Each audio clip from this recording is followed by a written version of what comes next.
Hello बच्चों, let's read this question. The question says amongst the following elements the highest ionization energy is. किसके लिए highest ionization energy हो जाएगी? इन सारे given elements के लिए, right? The key concept for this question is ionization energy. Key concept क्या हो जाएगा इस question के लिए? वो हमारे पास हो जाएगा ionization energy. Ionization energy होता क्या है? It is basically the amount of energy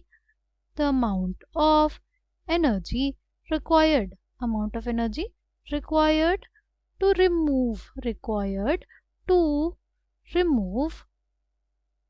a loosely bound electron from outermost shell of an isolated gaseous atom. To remove a loosely bound electron from outermost shell of an isolated gaseous atom, किसी भी isolated gaseous atom के outermost shell से किसी loosely bound electron को निकालने के लिए जो एनर्जी हमें देनी पड़ती है वही होती है ionization energy. Ionization energy is basically the amount of energy required to remove loosely bound electron from outermost shell of an isolated gaseous atom. ठीक है, अगर बात करें कि इन फैक्टर्स पर डिपेंड करती है तो पहला फैक्टर होता है साइज. जितना छोटा साइज होगा उतना ज़्यादा आयनाइजेशन एंथैल्पी की वैल्यू ज़्यादा होगी, राइट? क्योंकि साइज छोटा होगा तो उस इलेक्ट्रॉन पे न्यूक्लियस का पुल बहुत ज़्यादा होगा. न्यूक्लियस का पुल ज़्यादा होगा तो इसको निकालना मुश्किल होगा, राइट? उसके लिए हमें ज़्यादा एनर्जी देनी पड़ेगी, राइट? अगर हमारे पास साइज बड़ा हुआ तो क्या होगा, जो इलेक्ट्रॉन है और जो हमारा न्यूक्लियस है उनके बीच में उतना ज़्यादा strong electrostatic force of attraction नहीं होगा, तो इस वजह से इस इलेक्ट्रॉन को निकालना ज़्यादा आसान होता है. ठीक है, और दूसरा फैक्टर जिस पे डिपेंड करती है वो होता है इलेक्ट्रॉनिक कॉन्फ़िगरेशन. वो होता है क्या? Electronic configuration. अगर हमारे पास फुली फिल्ड या हाफ फिल्ड इलेक्ट्रॉनिक कॉन्फ़िगरेशन होती है, क्योंकि वो बहुत ज़्यादा स्टेबल होती है, उससे इलेक्ट्रॉन को निकालना बहुत ज़्यादा मुश्किल हो जाता है, राइट?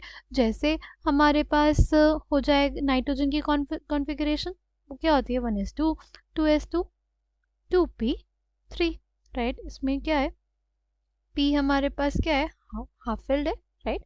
6 इलेक्ट्रॉन्स फिल कर सकते हैं जिसमें 3 इलेक्ट्रॉन ऑलरेडी फिल्ड है, क्योंकि इसमें सिमेट्रिकल बिहेवियर बहुत ज़्यादा है और एक्सचेंज एनर्जी बहुत ज़्यादा है. इस वजह से इससे इलेक्ट्रॉन को निकालना बहुत ज़्यादा मुश्किल हो जाता है एज़ कम्पेयर टू ऑक्सीजन और कार्बन, राइट?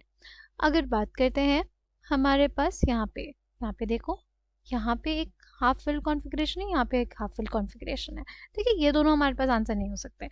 अब अगर इन दोनों की बात करते हैं तो इसका साइज इससे बड़ा है, राइट? ये जो साइज होगा, क्योंकि हमारा N4 है यहाँ पे, इसका साइज इससे बड़ा होगा, राइट? इसका जो साइज है इससे बड़ा होगा, राइट? क्योंकि यहाँ पे N=4 है.